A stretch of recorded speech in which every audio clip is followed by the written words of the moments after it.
మంచిగా తింటుంది. ఇప్పుడు స్నోయికి ఇస్తున్నా. ఇప్పుడు స్నోయికి ఇస్తున్నా. స్నోయి కూడా తినేసింది. ఇప్పుడు వాటిని రెండింటిని దగ్గరగా పెట్టి ఆగండి. అప్పుడే తినేసింది. ఇప్పుడు వీటిని రెండింటిని దగ్గరగా పెట్టి ఇదిగో ఇదిగో పింకీకి పెడితే ఇది తినేస్తుంది. పింకీ స్నోయి నేను పెట్టుకుంటా. పింకీ పింకీ మొత్తం తినేస్తావా? నలిపేయకూడదు, ఇలా పట్టుకో. ఏ బీబీలా ఉన్నాయి, గీరుకుంటున్నాయి.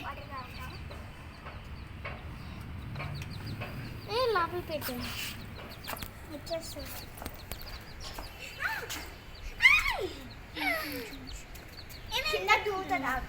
వద్దు, అది గది గది ఉంచే ఏమనుకో. పరిగెట్టించుకో మేఘ.